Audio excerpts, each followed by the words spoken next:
This talk is about Plone API, simple API for designer feature. So that's me with a coconut.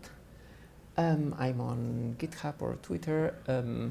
I'm Jill Forcada. I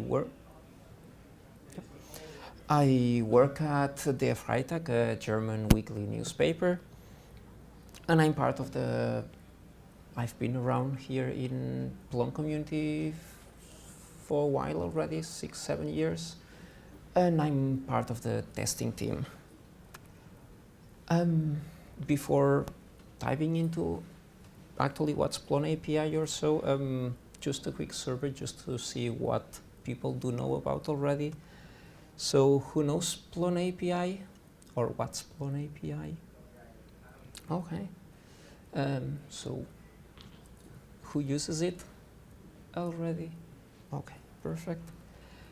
So Plone API, it's a Python distribution for Plone, of course, that tries to provide a simple API to interface with Plone to cover roughly the usual 20% of the tasks that any Plone developer needs to or uses on their regular tasks 80% of the time. So like the regular bulk of interactions with Plone that you need, most of them are covered here in a nice API.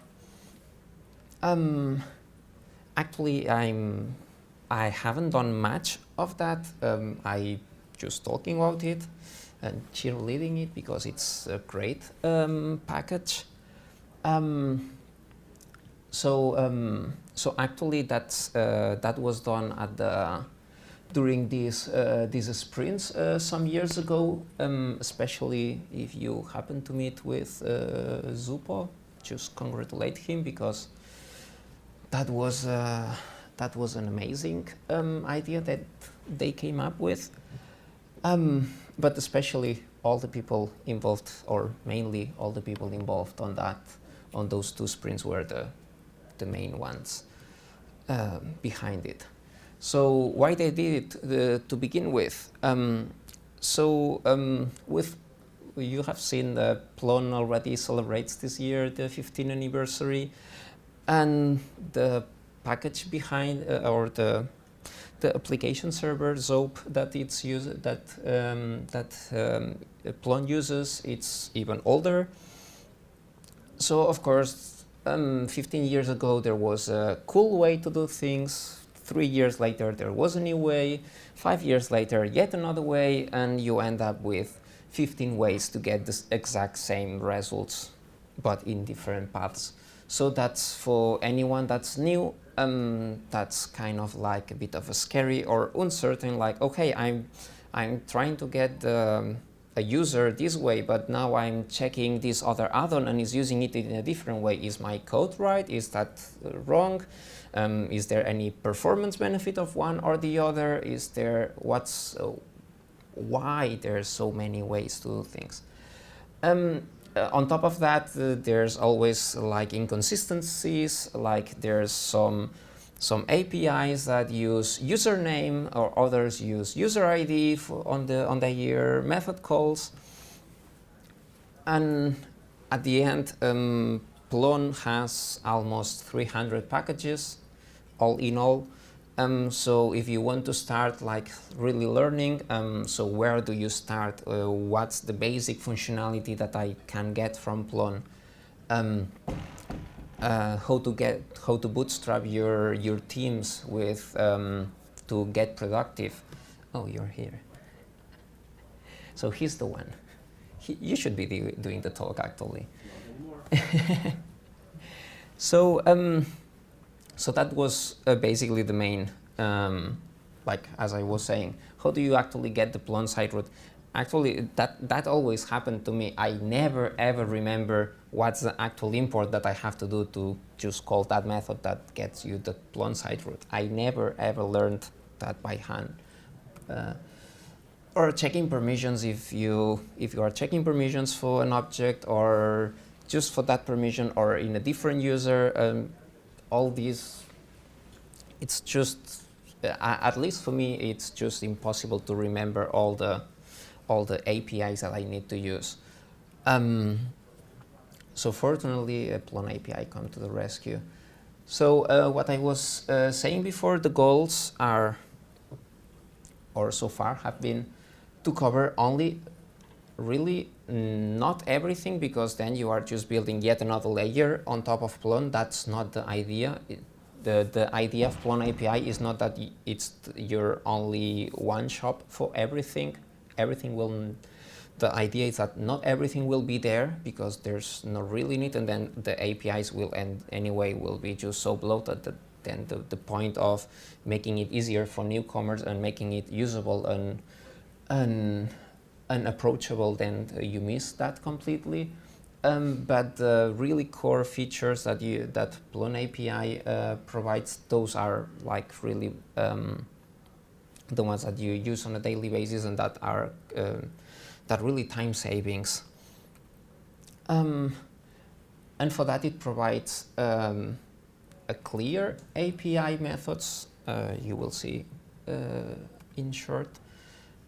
Everything is in one place, so you don't have to remember like what any of those 300 packages were. Okay, so it's permission. So probably that's access control, but that's maybe the permission is somewhere else, and so and so. So no, everything is in a single place. It's you can really, as Philip was showing us before, it's really important that when you are looking at something, to see where actually the code is, where the implementation is. So keeping everything easy and in the same package, it's really easy just to browse the few files, the few Python files, and all the methods, and see what's actually there, what functionality is bringing. And especially for Plone, that's like a rare avis, like really something strange, but it's a really nice API. Just like, for example, if anyone has used the requests library to do some HTTP request, that's sane. That's so nice to do HTTP. If you have to use HTTP lib or URL lib or some URL lib 2 or 3, or I mean they even make 3 versions of URL lib, so that speaks. And Plone API is probably the first and only API so far in Plone that's really Pythonic, that really feels comfortable to type to. When you look at the code and you see some Plone API code there, basically it speaks by itself. You don't really need to put any comments. You don't need to get into the methods to learn what's actually doing. That everything is there. But so how did they get there? How they came up with not only the Plone API, but what need to be there, and what and how to do it.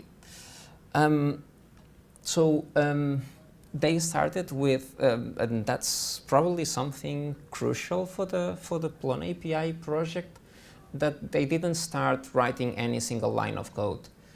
Instead, they did document-driven development. So first of all, they said, well, we are using Plone. We know that it's so complex, and everyone is telling us that. So what do we want to get? Let's document. Let's come up with some descriptions, some ideas of what we would like to have. So we want to be able to get users. We want to get the portal route. We want to manage content.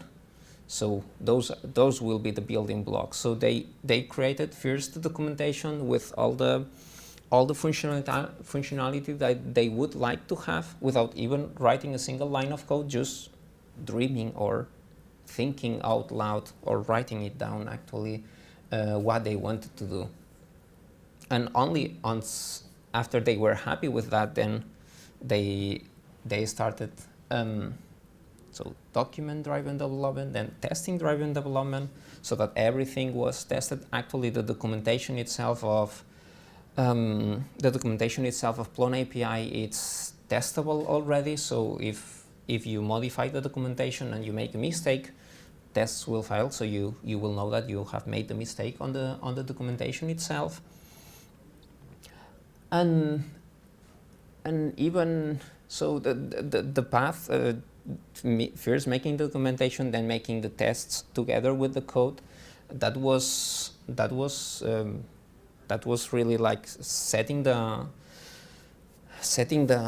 path to really get a good project and a good code base and a good organization of the code. But especially that's supposed to be style guide driven development, because if you're starting a package and you are that was done by the community, it was not a code drop from a company like, hey, we come up with this, there you go. But instead was something done by the community. So community is someone from here, from Boston, somebody from New Zealand, from somebody from India. So you need to set some style guides. So they come up with a code style guide. They come up with a release how-to. They come up with how to contribute, and all of that it's on their documentation. And they went even a step further and pushed all of that upstream to the community. So now what started as being the code style guide for the Plone API, now it's the Plone's style guide. Of course, not all the code has been changed. There's an ongoing effort on that, and you are welcome to join that. But it can feel that it's not like so much relevant. At the end, you just want the functionality to work. But setting a style guide allows you that whenever somebody comes with you with a laptop, oh, I have a problem, and then you see the code, if the patterns are recognizable, then it's far more easier. If just like it's easier for probably most of you to understand any Latin language rather than a Chinese language, because you see the patterns, you see the spaces, you see the punctuations, you see the breaking points. Instead, Chinese or Japanese, they don't have spaces in between letters because they don't have the concept of letters either. So, and that's way more easier for you to understand if you already know other Latin languages. So if you keep a style guide and you enforce it and you keep and you follow it, then all the code will feel the same. All the code will be far more easier to change, far more easier to adapt, far more easier to read, which is at the end what the most time we spend way more time reading than writing code. So just some quick examples, and that's easier to remember. If I want to get I cannot even ask you what's actually that doing. It's already telling you. It's the API to get you get the portal, the Plone site portal. That's it. It's easy to remember. It's easy to get. Wherever you spot that inside any code, you know what's that doing instead of all those random imports and so on. If you want to see if Avam can build the portal, then that's all you have to do. Check the has permission on the user.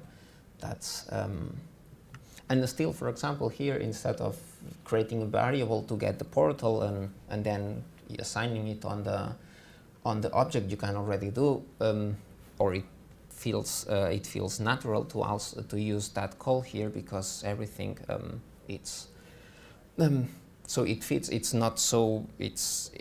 not anymore so much complex to get the portal. You can embed it inside other function calls without actually making it that bloat and all things that intricate. That's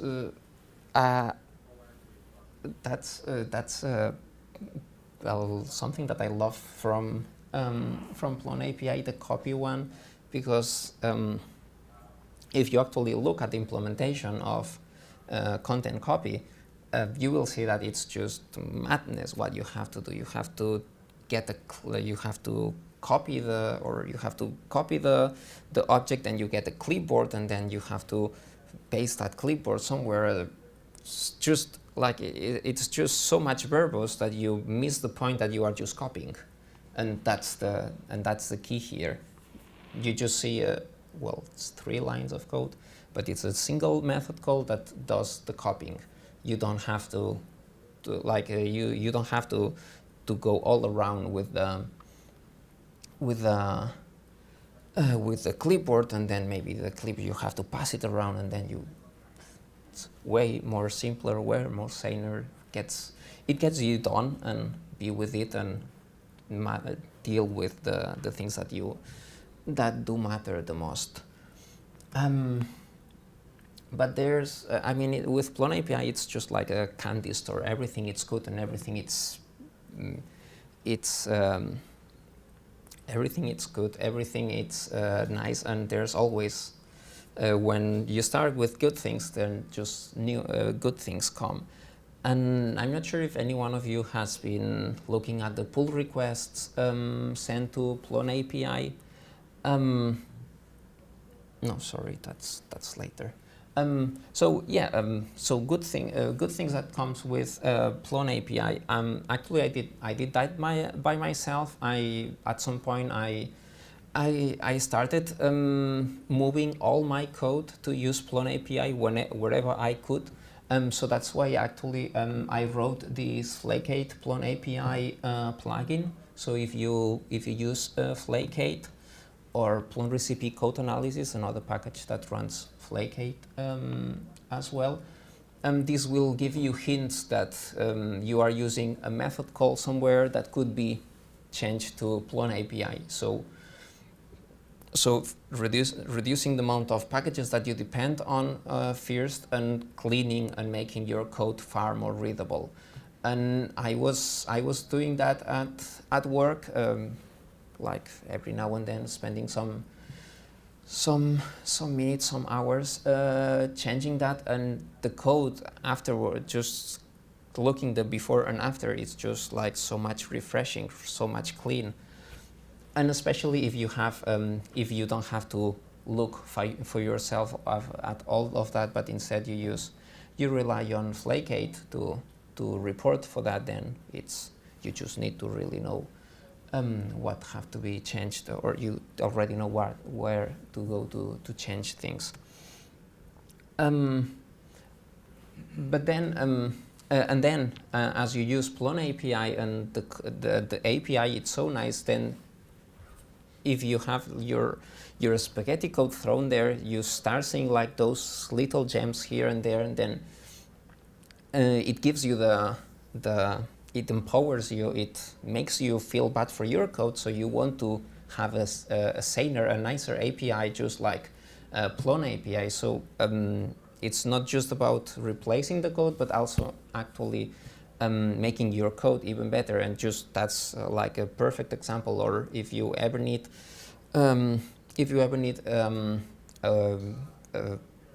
a reference to look at how to do things or so, Plone API, it's a perfect package to look for how to do everything. All the best practices are encoded there, and that's what I got before, a bit ahead. Those are pull request numbers, and done by completely different persons. One of them even it's by me. Certainly not done by the creator of Plone API. That's the great thing, and all of them have I mean, I just grabbed the last few ones, but all of them have all of them do change these 4 files. They add a changelog entry. They modify and expand the documentation explaining what the new functionality that they are being adding is about. They do add tests, and finally, of course, they do add the implementation. And if you look at the average pull requests in Plone, now because we have something to enforce it, but they do add, or people do add the changelog, and of course the code. but nearly nobody is adding the documentation, and most, but not always, people is adding tests. But the nice thing with Plone API is that you see that everything is there. The doc strings are there. All the surrounding code is done in a way that you feel obligated, or you feel the need to not to keep it as nice and as clean as it is. So just because it was done in a nice way and it was consistently done in a specific style guide and everything, you see that all the code done by totally completely different persons and at different times in the year and for some different years, but still all of them follow the same rules, which means that any person, which means that everyone do understand what are the ways that Plone API wants things to have, so things are kept, or so the quality, the standards quality is as high as it is. It's not like it started really nice because he made it so nice, but then people just don't care and just I throw my patch here and I just run for it because I don't have more time. But instead, people do take the time. And you actually feel that you can actually point them, hey, you forgot the documentation, please do that, because everyone else did that. So in a way, for the next one that comes afterwards, the documentation is up to date, there's test coverage, and the functionality is there with the doc strings and the change logs and everything. Plone API, so you can find, of course, it's released on PyPy, the code is on GitHub. I was wondering if to put it or not on the slides, but like all the API methods that are available, but the documentation is really nice and it's already integrated into the docs.plone.org. So just go there. It's linked from PyPy, so you can easily go there. It's tested at every change on Travis, and of course also it checks the coverage on coveralls.io, so that everything we can see if there's any if it lowers or not. Again, best practices, and more best practices. Future, of course. There's, like, for example, there's one that I'm missing a lot lately, that I'm usually always trying to get the portal URL. So if anyone feels like getting the portal URL, why not? That feels like a standard 20-80% rule. Run upgrades. I'm obsessed with making upgrade steps for everything. So that's something that maybe that's just more for me than for anyone. And basically, Plone API now it's in version 1.5. So it's had already 5 minor releases after the first one. So it's basically rock solid, stable. There's of course few bugs here, there, and new API proposals that are on GitHub. But yes. May I? The portal.get portal URL. I think the second portal is a bit redundant, so just get other URL. Sure. Minor. Yeah. Right. That's code review. Thanks. If you ever want to start looking at any Plone package, please, be that Plone API, that would be like you can see like all the best practices and then go to the dark corners of Plone. But at least so that you get a bit of a peace of mind that there's some sane code inside Plone still. So if anyone is up for sprinting, I will probably be doing something testing related, but I will be glad to help anyone on that. And I'm done. Thanks for listening.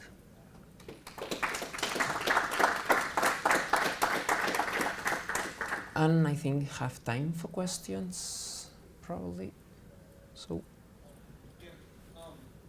Yes. I like Plone API a lot, especially since it was moved into Plone 4. I've been refactoring all my code to use it because, I mean, honestly, Plone's inherited so much from like SOAP and CMF and everything that it could really use a layer of abstraction.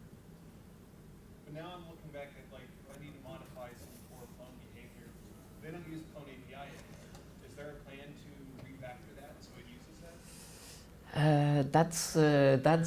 That's like you know, this 2020 ongoing discussion about what Plone's future and so on. More or less in a small scale, also happened with Plone API.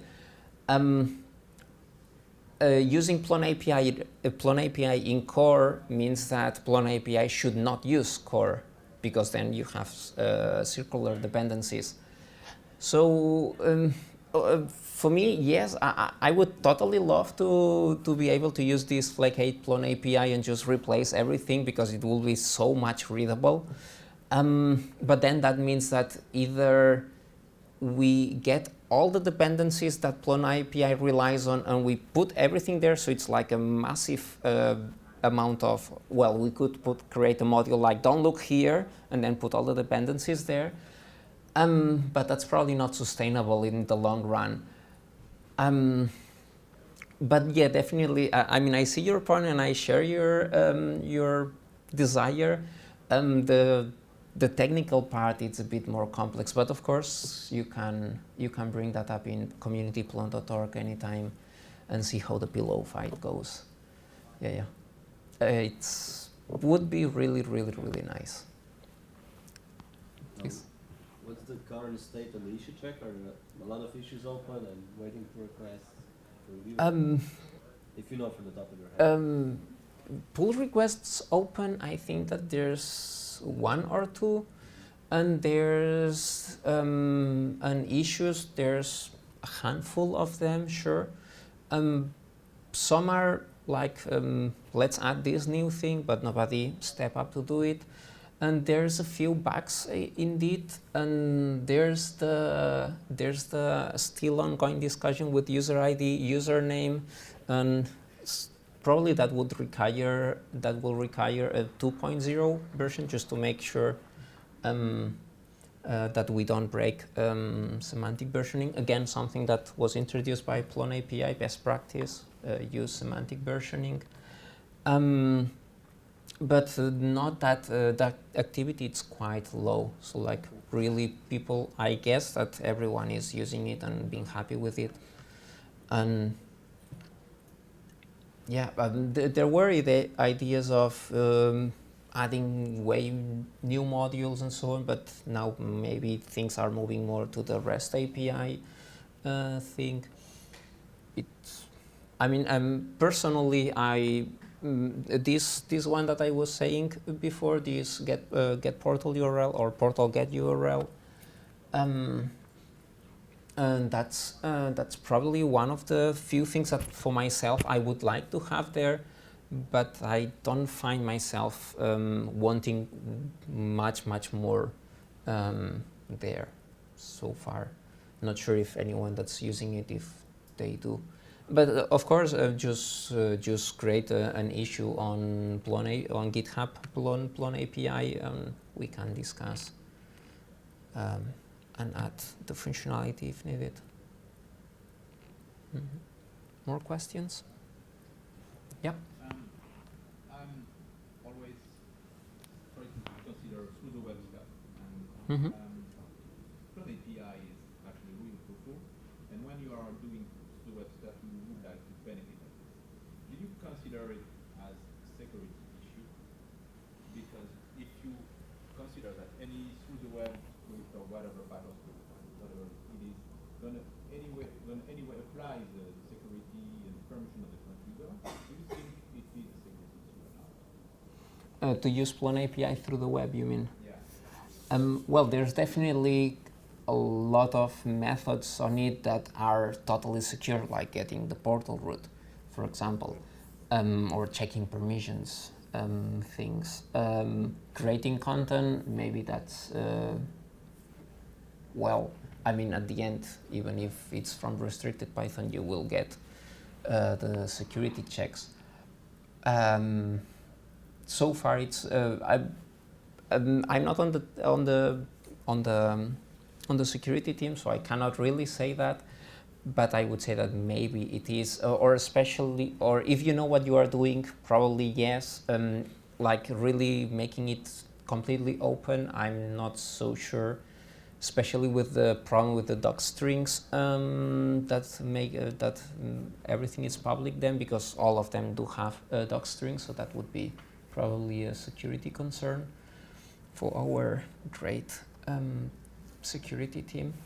But definitely that could be, or at least even a subset of it could be whitelisted. That's definitely.